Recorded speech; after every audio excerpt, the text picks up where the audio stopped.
Oh boy, I'm probably gonna get a bit crucified for this one, but a few of my friends wanted me to cover this, so who am I to not oblige them? Besides, this is a very popular series, and it'd be a crime for me not to at least cover this once, especially since I've actually started reading the book series. So, moving on, let's go ahead and talk about this. No game, no life. I'm pretty sure a lot of people know this with the meme of no game, no season 2, which to be honest, I can wholeheartedly agree with, but that's not what I'm here to talk about. I'm here to talk about the series as a whole, starting, of course, with the light novels. So, No Game No Life is a series by Kamiya, and I'm sorry if I butchered that name. Currently, this series has about 10 books total, which already that's pretty damn impressive, with an 11th book, this not being part of the main series, but rather a series of short stories, coming out later this year, finally.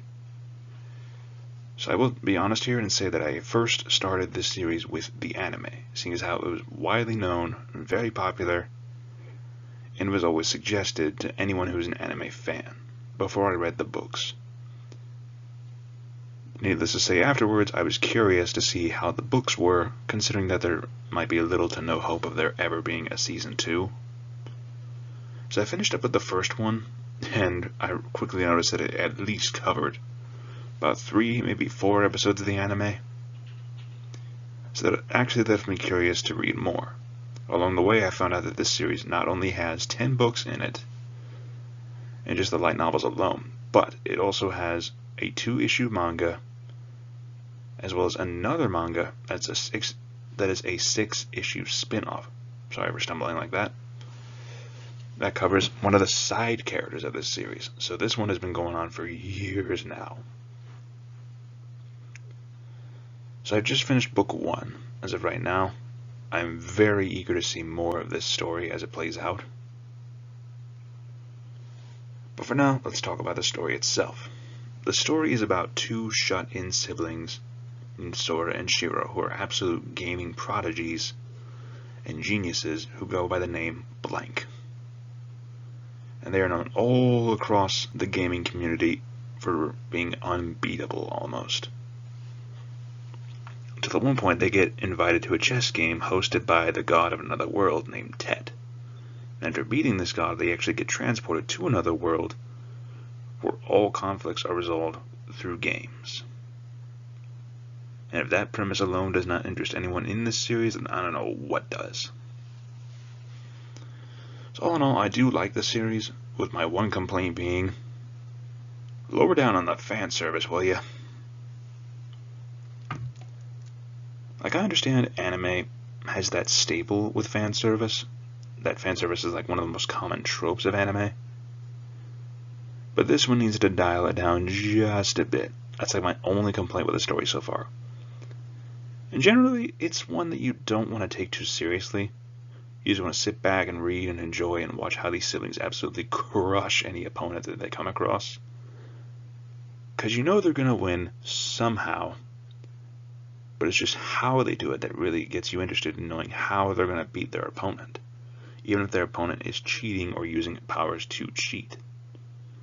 All in all, I found this one very enjoyable. Definitely one I'm eager to pick up and see more of, and just collect it all and add it to my shelf. But now, let's move on. So I know probably a lot of people are like me and have seen the anime first before even considering picking up the books. And I am among those fans who have done the same. The funny thing is, I finished the last of this series, plus the prequel movie No Game No Life 0, which actually covers either book 6 or 7 of the light novels. The funny thing is, I finished them all way late into the night, till it was like 1 o'clock in the morning. I gotta tell you right now, the anime is very well done with its animation being very bright and colorful, as well as very detailed. Absolutely enjoyed it. I could see why a lot of fans do the same, and are constantly calling for a season 2 for this show. Which, in all honesty, may or may not happen, depending on how well the light novels do to this day. but it's still very much a treat to watch with about 12 episodes to it. Pretty quick watch, very enjoyable for what it is. I think it probably covers about maybe 2 or 3 of the books. I'll probably check back on that at some point. But honestly, I really enjoy the No Game No Life Zero movie, and I'm not even kidding when I tell you by the end of the movie, I was actually crying a bit. Yeah, the movie was a straight up punch to the gut near the end. Had me in a few tears, not gonna lie, with one of the best couples involved, Riku and Shuvi in No Game No Life Zero.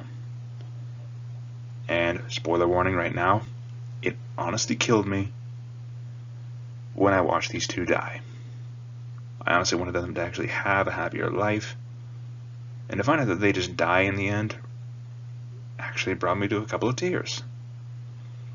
So all in all, I would definitely recommend checking out the anime if you want a more visual idea, as well as to see why the hell fans, to this day, years after the anime has already finished, that they keep calling for a season 2.